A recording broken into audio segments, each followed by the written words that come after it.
نعبده ونصلي على رسوله الكريم اما بعد فاعوذ باللہ من الشیطان الرجیم بسم اللہ الرحمن الرحیم. جناب صدر، معزز سادہ اکرام اور میرے ہمدرد ساتھیوں، السلام علیکم. ہماری درسگاہ میں یہ جو استاد ہوتے ہیں حقیقت میں یہی قوم کی بنیاد ہوتے ہیں. سنہرو دات ہم جب بھی کسی کی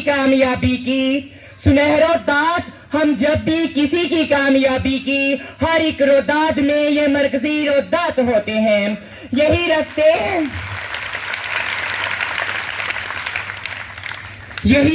ہیں شہر علم کی ہر راہ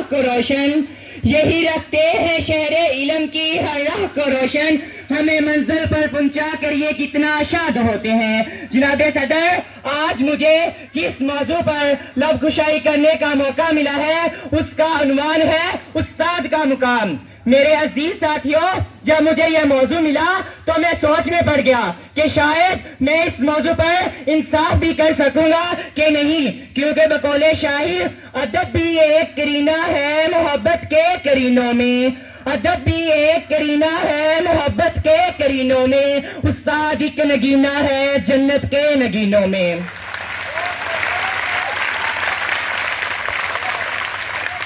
میرے عزیز ساتھیوں، استاد کی تعریف سننا چاہتے ہیں تو سنیے. استاد وہ ہے جو بنجرے زمین کو کلیاں بنا دیتا ہے. استاد وہ ہے جو پتھر کو تراش کر کے ہیرا بنا دیتا ہے. استاد وہ ہے جو لوہار بھی ہے کسان بھی ہے. الغرض استاد ہر لحاظ سے واجب احترام ہے. امام غزالی نے بھی استاد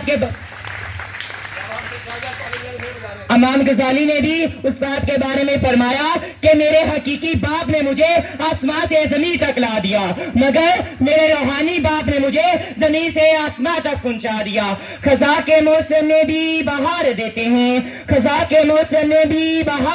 ہیں. استاد تربیت سے طلبہ کو نکھار دیتے ہیں. میرے عزیز ساتھیوں، سرور کائنات حضور اکرم صلی اللہ علیہ وسلم نے اپنے آپ کو معلم قرار دے کر استاد کو سب سے اعلیٰ بنا دیا. بلکہ میرا تو یہ دعویٰ ہے کہ جس طرح پھولوں کو مہک کی، سورج کو چمک کی، چاند کو دمک کی، روح کو جسم کی ضرورت ہوتی ہے، اسی طرح معاشرے کو استاد کی ضرورت ہوتی ہے. اب میں آخر میں یہاں پر موجود تمام طلبہ کی طرف سے کھڑے ہو کر اپنے تمام اساتذہ کرام کو جنہوں نے آج تک مجھے ایک لفظ بھی پڑھایا، سب کو سلام پیش کرتے ہوئے کہنا چاہوں گا کہ پیشوا ہے تو ہے امام، تیری عظمت تیری رفعت کو سلام. اے میرے استاد،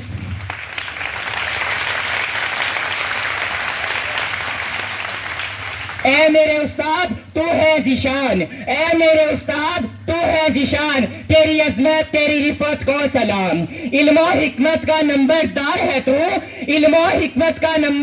ہے تو قافلے فقر کا سالار ہے تو. اس دنیا میں جہالت کے خلاف ہر گھڑی برسرے پیکار ہے تو. بس سلام. آپ کی سماعتوں کا بے حد شکریہ.